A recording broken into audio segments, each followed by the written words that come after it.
Yo. Time Management 101. In this video, we'll give tips and strategies on managing time on the SATs. Starting why with it's important.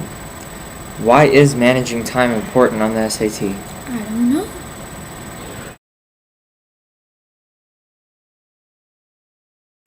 The SAT is a time test, so you need to know the best way to do your work and have time for each question so you don't fall behind and waste precious time.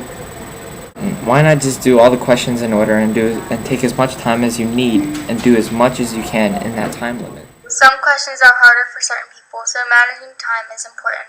It's better to skip those questions that take longer to answer rather than waste time on the one question that you could have done 5 other problems for the same amount of time for more points. So how could we control our time wisely? By learning these tips. Tip number 1.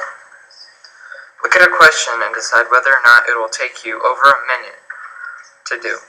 Only wonder for 10 seconds and either do it or skip it and come back to it later. Tip number 2. If you're given a text, don't read it.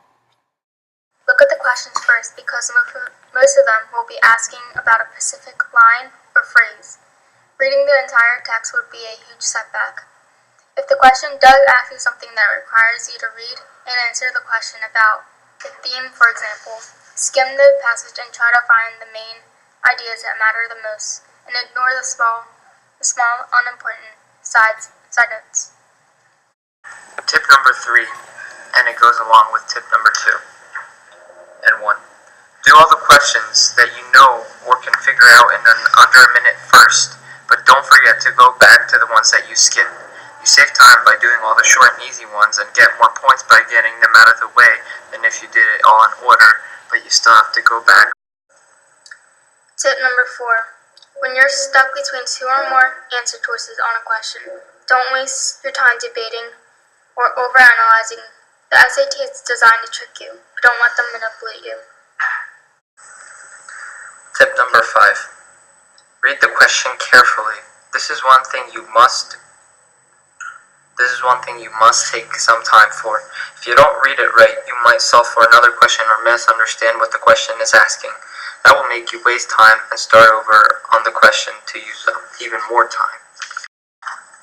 Tip number 6. If you don't understand what the question is asking or take a while to analyze it, skip it instead. Come back to it when you have thoroughly thought about it after you're done doing all the other questions if you have time to do it. Tip number 7. Don't get frustrated. Don't keep checking the time every 30 seconds. Knowing that you're on a time limit is stressing enough. Manage yourself to a minute a question, but don't get anxious and waste time by checking the clock or worrying too much. It will knock you off task and waste a lot of time, which will lead to even more stressing and more time wasting. Number 8. This tip may seem ridiculous, but it's important. It's hard to stay on a task for such a long test, which is exactly why you must stay focused. Don't fall into a daydream or wander off in your mind.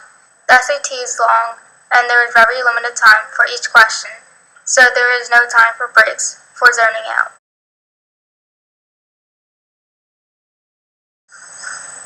Those are all of our tips. We hope they can help you manage your time the best you can, and hopefully they will let you score high on the SAT overall.